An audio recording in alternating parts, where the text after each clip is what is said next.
Ahoy hoy, I'm Planet Walk, and recently the algorithms have been presenting me with some really wild things that people have been saying. And in the long line of wacky people spreading wacky ideas is someone called Andrew Tate. Now, normally when it comes to the people that I talk about, there is one question that is often on my mind.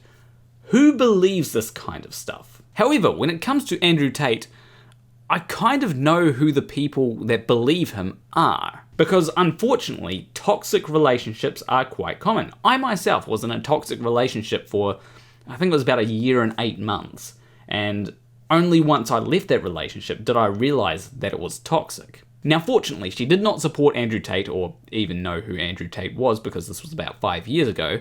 And I don't actually know anyone who openly supports Andrew Tate either. However, I do know who the sorts of people are that would be on board with his sort of messaging. It's the sort of people that tend to have insecurities about themselves and be really controlling partners when in relationships. Now obviously Andrew Tate's messaging is not going to appeal to women, but it will appeal to extremely insecure men. For example, take a look at this video.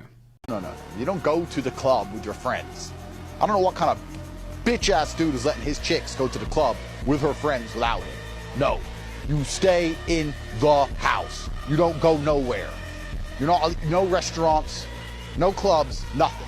So this has to be, without a doubt, some of the worst relationship advice I have ever heard. Most people should be able to realize that it is terrible advice, but there are some people that will be insecure about themselves and wonder what might happen if their girlfriend goes to a club with their friends without them. Because we all know that when girls go to the club, they will get guys hitting on them. It's just something that happens, unfortunately. However, for most people, that's as far as it goes. It does not get past the guy hits on the girl stage. This is because most people in relationships tend to not want to mess their relationship up. This usually means that they will not sleep with a random guy just because this random guy hit on them in the club. There is absolutely nothing to worry about.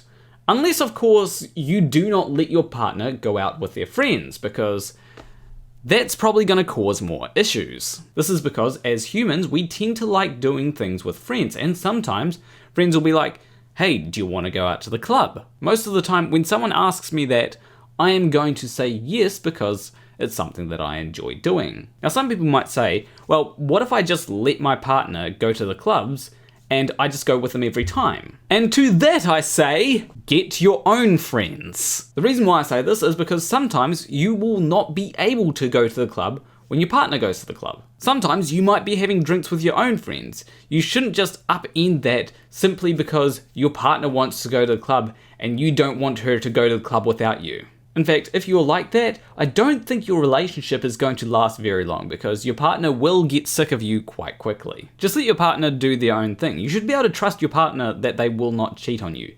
If you can't, then there's some issues there. Also, I don't get the whole restaurant thing. Like, what are you worried about if your partner goes to a restaurant with a friend? Like, are you that worried that someone's going to hit on them and then they're going to cheat on you that you need to be around them 24/7 whenever they leave the house? Because if so, that is just peak insecurity. You cannot get much more insecure than that. A man can only cheat if he loves someone else. If I have a woman who I truly love, and I go out and fuck, and I come back to her, and I don't care about her, and I only love my girl, that's not cheating. That's exercise. If she even talks to a dude, it's cheating. So yes, peak insecurity, but there's also a bit to unpack here. So it seems like Andrew Tate has a completely different definition of cheating to what I have, and to be fair, I have a slightly different definition of cheating to what most people have. But my definition of cheating does encompass most of what most people would call cheating. Most people will use the definition of, oh, it's having sex with someone who isn't your partner. For the sake of this video, I'm going to use my definition, which is being intimate with someone without your partner's consent. So this means that if your partner says that it's okay, you can have sex with other people and it's not cheating. But if they don't say that it's okay, well, then it is cheating. This is why it's very important to talk to your partner if that is something that you want to do. Now, if your partner says no and you agree to go out with them, don't make excuses as to why you're cheating. Either you accept what being in a relationship with that person entails, or you don't be in a relationship with that person. None of this, well, I didn't cheat on you because before I did it, I did a handstand on one hand with a finger on my nose, so therefore it's not cheating. I was at the gym before I did it, so therefore it's just an extended workout and not cheating. No, you were cheating. Call it what it is. I feel like that stuff is pretty obvious, but there is a more interesting point to be made. And that is what Andrew Tate kind of describes there sounds like a weird sort of open relationship where one side is free to do whatever they want, but the other side has to remain exclusive. Now, if both sides are fine with something like that, then okay, fine. I'm not going to judge. However, when doing these kinds of relationships, I think that it's very important to try to make it equal. If you're in a relationship where your partner is okay with you going out doing whatever, then you should be okay with your partner doing the same, even if they don't. They might be okay with you doing that and just feel like doing that kind of stuff is not for them. But at least you're giving them the chance to be able to do that if they want to. Andrew Tate seems to have this weird kind of mix of both insecurity and entitlement. Not to mention that in that final bit, he said that if she even looks at a dude, then it's cheating. I hope that's hyperbole, I really do. It's becoming increasingly hard to tell with these people because everybody just seems to be trying to one-up each other. Anyway, if you are someone that just doesn't like your partner looking at someone that they might find attractive, then you really need to deal with your insecurities. I don't know what the most effective way to do that is. Maybe relationship therapy might help. Seriously consider looking into that. I do know that Andrew Tate should probably definitely consider doing something to help his insecurities because it's really showing. Anyway, here is the last video that I want to go over by Andrew Tate. Would you be with me if I'd slept with over 50 men?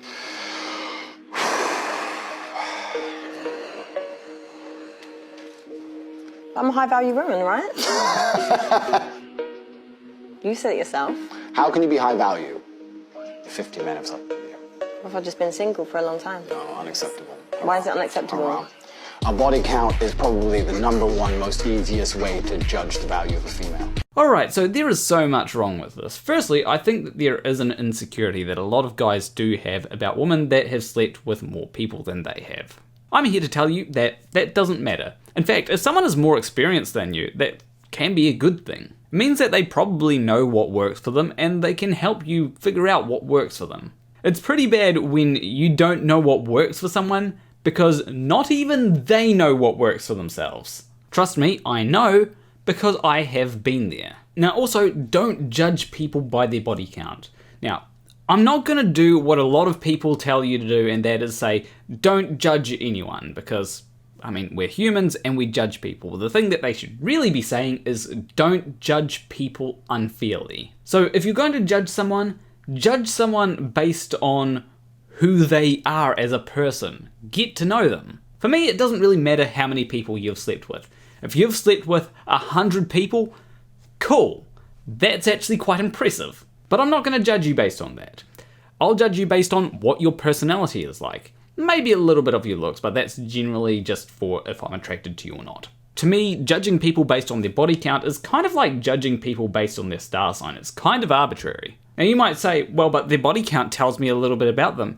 Yeah, it might tell you a little bit about them, but there's a whole lot more context around all this kind of stuff. Some people might have just had really bad luck with relationships, and so their body count is so high because the guys kept on breaking up with them after 5 days. And on the other end, someone might have a low body count because the only relationship that they've had is a 7-year one, or maybe they're just not good with getting into relationships. There are many factors, so don't be so quick to judge someone based on their body count, because at the end of the day, it doesn't really matter. Alright, so I would say that's it for today, but I do want to say a few things before we go.